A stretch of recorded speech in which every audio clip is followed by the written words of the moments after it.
Rigging, ছাপ্পা, বুথদখল, গুন্ডামি, man marking, গায়ের জোর, দাদাগিরি। আরে ভাই থাম থাম, খারাপই নাকি? পশ্চিমবঙ্গে না হয় এসব হয়েছে, ধরে নিলাম তর্কের খাতিরে। হিমাচল প্রদেশ, বিহার, উত্তরাখণ্ড, মধ্যপ্রদেশ, যে রাজ্যগুলোতে বিজেপির সরকার আছে সেই রাজ্যগুলির উপনির্বাচনে বিজেপি ধরাশায়ী হলো কি করে? 10ই জুলাই তো কেবল পশ্চিমবঙ্গের 4টি বিধানসভা আসনের উপনির্বাচন ছিল না, দেশের 7টি রাজ্যের 12টি বিধানসভা আসনে উপনির্বাচন ছিল। তার মধ্যে কেবল পশ্চিমবঙ্গ, পাঞ্জাব ও তামিলনাড়ুকে বাদ দিলে বাকি সবকটি রাজ্যতে ওই ডবল ইঞ্জিনের সরকার বা ওই মোদী সরকার। সেই ডবল ইঞ্জিনের সরকার থাকা রাজ্যগুলোতে তাহলে বিজেপি খাতা খুলতে পারলো না কেন? কোথায় গেল সেই মোদী ম্যাজিক? কোথায় মোদী কি গ্যারান্টি?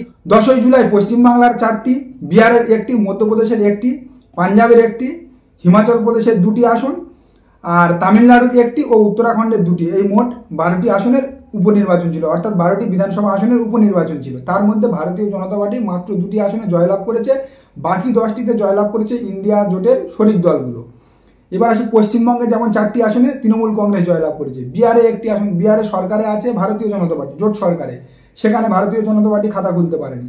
মধ্যপ্রদেশে কোনো রকমে 1টি আসন আমেরওয়াড়াতে জয়লাভ করেছে ভারতীয় জনতা পার্টি, পাঞ্জাবে খাতা খুলতে পারেনি। হিমাচল প্রদেশ, যে হিমাচল প্রদেশে ভারতীয় জনতা পার্টির সরকার আছে, সেই হিমাচল প্রদেশের হামিরপুরটা কোনো রকমে টাইটায় গিয়ে মাত্র 1-1.5 হাজার ব্যবধানে ভারতীয় জনতা পার্টির প্রার্থী জয়লাভ করেছে। সেটা নিয়ে যদি আবার চ্যালেঞ্জ করেছে প্রতিপক্ষ রাজনৈতিক দল কংগ্রেস। তামিলনাড়ুর 1টি আসন উপনির্বাচন ছিল, সেখানে জয়লাভ করেছে ডিএমকে।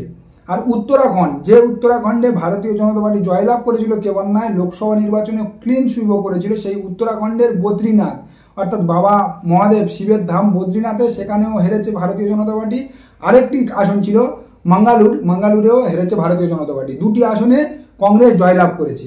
আর এখানে বসে ভারতীয় জনতা পার্টির শ্রমিক ভট্টাচার্য থেকে এক এক করে বঙ্গ বিজেপির নেতারা কাঁই কাঁই করতে শুরু করেছে সংবাদ মাধ্যমের সামনে, কি না তৃণমূল কংগ্রেস জবরদখল করেছে, তৃণমূল কংগ্রেস দাদাগিরি করেছে, এই করেছে ওই করেছে। আরে ভাই পশ্চিমবঙ্গে না হয় দাদাগিরি করেছে, গায়ের জোর দেখিয়েছে, বাকি যে 4টি রাজ্যে তোমরা ক্ষমতায় আছো বা সরকারে আছো, সেই 4টি রাজ্যে কেন ধরাশায়ী হলে?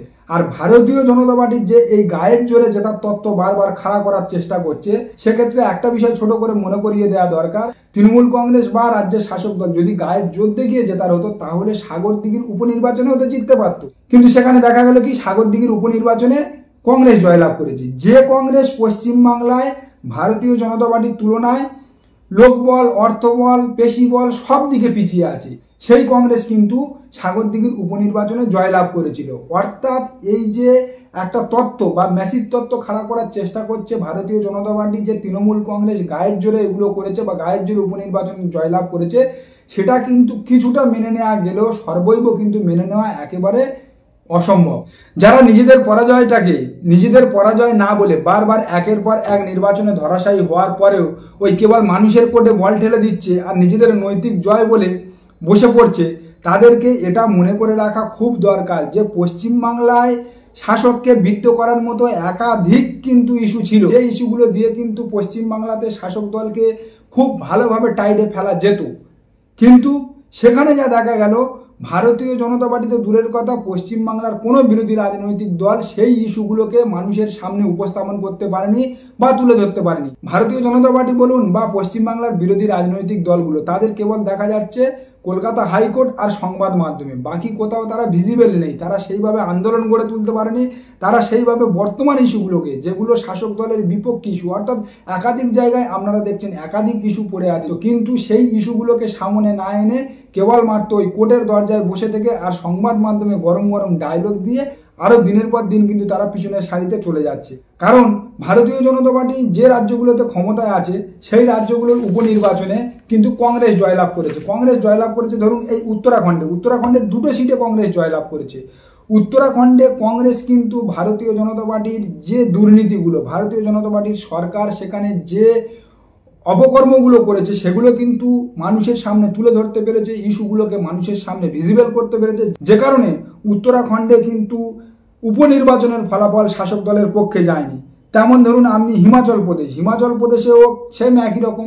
হিমাচল প্রদেশে কিন্তু ক্লিন সুইপ করেছিল ভারতীয় জনতা পার্টি লোকসভা নির্বাচনেও, সেখানে কিন্তু কংগ্রেস উপনির্বাচনে জয়লাভ করেছে 83 সিট থেকে। এই কংগ্রেসের জয়লাভ করার কারণ তাহলে কি? সবাই যে তত্ত্বটা খাড়া করে বা বরাবর যে তত্ত্বটা দেওয়া হয় সামনে, যে কোনো উপনির্বাচন শাসক দলের পক্ষে যায়, তাহলে এই হিমাচল প্রদেশের একটা আসন কেন কংগ্রেস জয়লাভ করলো? কারণ কংগ্রেস সেখানে সমসাময়িক ইস্যু বা সরকারের ব্যর্থতাগুলো বা অ্যান্টি কনভেন্সিগুলো তুলে ধরতে সক্ষম হয়েছিল। তাই পশ্চিমবাংলার ক্ষেত্রে ভারতীয় জনতা পার্টি তৃণমূল কংগ্রেসের অক্ষমতা, তৃণমূল কংগ্রেসের ব্যর্থতা বা অ্যান্টি ইনকনভেন্সিগুলো মানুষের সামনে ভিজিবল করতে পারেনি বা তুলে ধরতে পারেনি। তারা কেবল ওই ইডি, সিবিআই, কেন্দ্রের নেতা, হাইকোর্ট আর সংবাদ মাধ্যমের ভরসায় বসে আছে। তা না হলে 2021 সালের একটা ভিডিও ঠিক নির্বাচনের দুদিন আগে নিউজ 18 বাংলা, এবিপি আনন্দ 24 ঘন্টা দেখাতে শুরু করলো। কেন? যাতে করে একটা উপনির্বাচনে বড় প্রভাব ফেলা যায়। কিন্তু পশ্চিমবঙ্গের মাটিতে দাঁড়িয়ে এই সংবাদ মাধ্যমের চালাকি, কলকাতা হাইকোর্টের এক অংশের বাদান্যতা বা ওই কেন্দ্রের নেতাদের রাজ্য সরকার বিরোধী বৈমাতৃসুলভ ব্যবহার কিন্তু পশ্চিমবঙ্গের মানুষ মন থেকে মেনে নিতে পারেনি। যতদিন না পর্যন্ত ভারতীয় জনতা পার্টি বা পশ্চিমবাংলার অন্যান্য রাজনৈতিক দলগুলো এই এজেন্ডাগুলো থেকে সরতে পারবে বা মূল এজেন্ডা বা মানুষের দৈনন্দিন এজেন্ডা বা চাহিদাগুলো নিয়ে মাঠে ময়দানে নামতে পারবে, ততদিন কিন্তু এরা আস্তে আস্তে পিছনের দিকে সরতে শুরু করবে। আর এই যে লোকসভা নির্বাচনে ভারতীয় জনতা পার্টি পশ্চিমবাংলায় 12টা আসন পেয়েছে, সেটা ওই কিছুটা হাওয়া ভোট হওয়ার কারণে, অর্থাৎ ওই কিছুটা ওই আপকি বার, 400 বার, মোদী সরকার, এইসবের যে একটা হাওয়া তুলেছিল, সেই হাওয়া না তৈরি হলে ভারতীয় জনতা পার্টি কিন্তু পশ্চিমবাংলায় এত ভালো ফলাফল করতে পারতো না, 12টা আসন কখনো পেত না।